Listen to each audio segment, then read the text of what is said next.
안녕하세요. 금보리입니다. 오늘은 차트로 주가의 흐름을 보실 때 주가가 올라갈지 내려갈지 헷갈리거나 잘 판단이 안 설 때가 있습니다. 그럴 때는 역발상으로 차트를 거꾸로 한번 보시기 바랍니다. 차트를 거꾸로 보시면 안 보이던 주가의 흐름이 또 잘 보일 수가 있습니다. 아주 간단하게 보는 방법이니까 한번 따라해 보시기 바랍니다. 삼성전자 차트인데요. 지금 현재는 주가가 정상적으로 지금 차트가 보이는 겁니다. 그러면은 거꾸로 한번 뒤집어 보겠습니다. 캔들에 마우스를 갖다 놓고 우클릭을 합니다. 그럼 이렇게 조그만 박스가 뜹니다. 그러면은 맨 마지막에 거꾸로 보기 글씨가 있습니다. 그걸 클릭을 합니다. 어떻게 차트가 지금 거꾸로 뒤집어졌습니다. 재미있으시죠? 이렇게 삼성전자 차트를 뒤집어서 보니까 이렇게 주가의 흐름이 역배열로 내려오다가 이제 하락을 멈추고 정배열로 돌아선 듯한 느낌으로 보이지 않나요? 이렇게 해서 거꾸로 보면은 오히려 차트의 흐름이 또 더 잘 보일 수가 있습니다. 그러면은 추세선을 또 한번 그려볼까요? 일단 가로선을 한번 그어 보겠습니다. 이렇게 그어 보고 여기 저항받는 거죠. 거꾸로 보면 그어 보고 저항받고 내려오면 또 이 부분에 한번 더 그어 보겠습니다. 그러면은 이렇게 전 고점에 계속 지금 지리하게 저항받고 있는 모습으로 차트가 보이시죠? 그 다음 저항받고 내려오면은 다시 이 부분에서 지지받을 거라고 이제 예상을 해 보는 겁니다. 이렇게 여기서 과거의 모습을 보고 이렇게 해서 차트를 거꾸로 해서 추세선도 한번 그려보고 그 다음에 차트를 뒤집어서 다시 정상적으로 만들어 보겠습니다.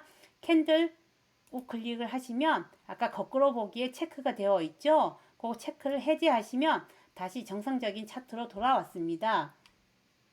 이렇게 보시면 아까 저항되는 부분이 지지선으로 보이는 겁니다. 이게 정상적인 차트입니다.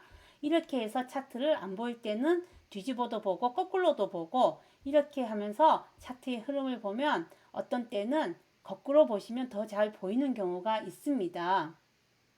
지금 현재 삼성전자 가지고 제가 한번 추세선을 그려보면은요.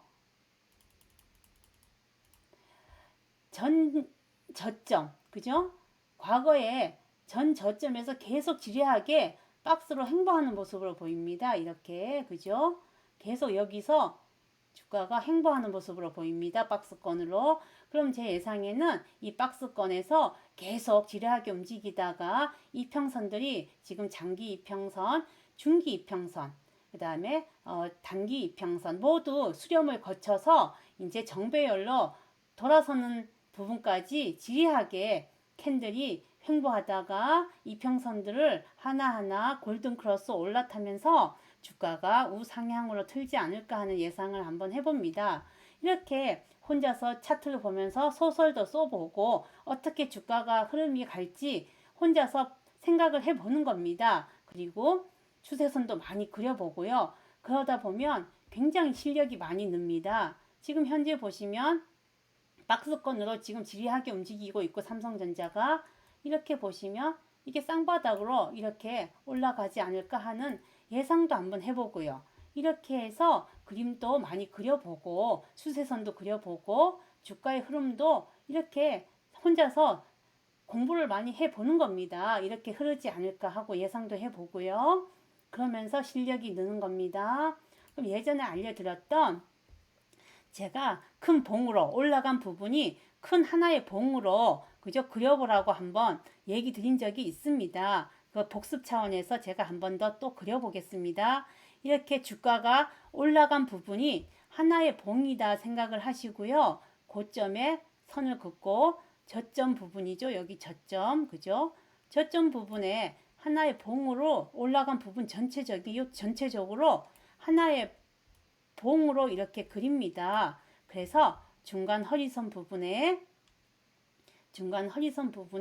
선을 하나 이렇게 긋고요. 그 다음 25% 구간에서 또 선을 하나 긋습니다. 그 다음 또 75% 구간에서 또 선을 하나 긋습니다. 제가 조금 삐뚤삐뚤하게 그려졌는데요. 이렇게 긋습니다. 그러면은 한번 보세요. 이렇게 보시면은 제가 그랬죠. 전체적인 하나의 올라간 부분을 하나의 봉이다 생각하고 그리면은 여기 중심 허리선 있죠.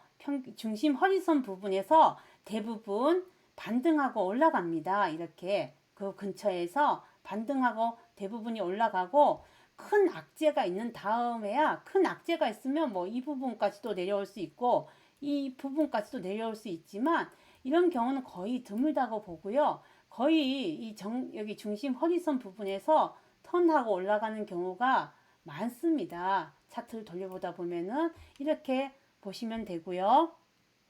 이게 또 너무 신기한 게 올라간 부분에서 여기 25% 구간에 옆으로 한번 과거를 보십시오. 여기 보면은 여기서 계속 저항받는 모습이 보이시죠? 이렇게 추세선이 신기합니다. 그리다 보면은 이런 경험을 많이 하시게 될 겁니다. 이렇게 또 그려도 되고요.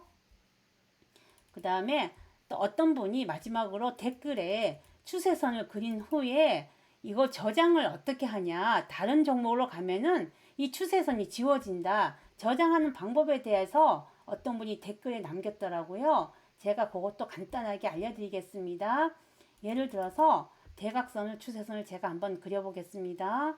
이렇게 고점과 내려오는 고점을 한번 이어보겠습니다. 이렇게 있고 그 다음에 저점과 올라간 저점을 제가 이으라 그랬죠. 이게 참 추세선도 신기합니다. 이렇게 긋다 보면은 이렇게 그으시면은 보시다시피 고점과 고점을 이었는데 여기 고점과 내려오는 고점을 추세선을 잇죠.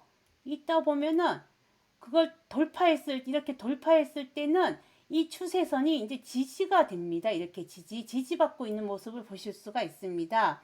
그 다음에 올라가는 추세의 상향 추세의 저점과 저점을 추세선을 그었죠.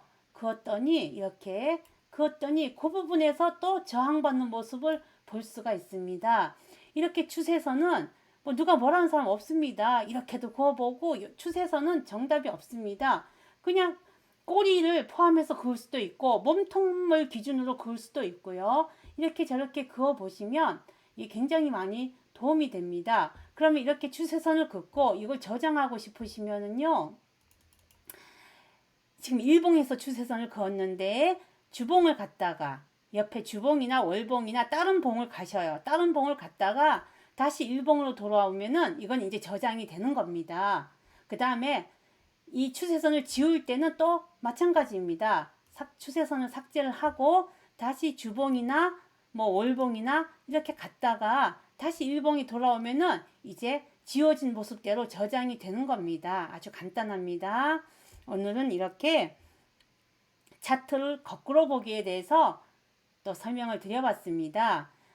이게 굉장히 알고 나면 쉬운데요. 기능을 모르면 모르는 거죠. 그래서 뭐 여러 가지 증권사의 기능들이 좋은 기능들이 참 많습니다. 차트 거꾸로 보기도 잘 이용하시면 참 재미있는 기능이니까 차트의 흐름이 잘 안 보이실 때는 한번 활용해 보시기 바랍니다. 이상 금볼이었습니다.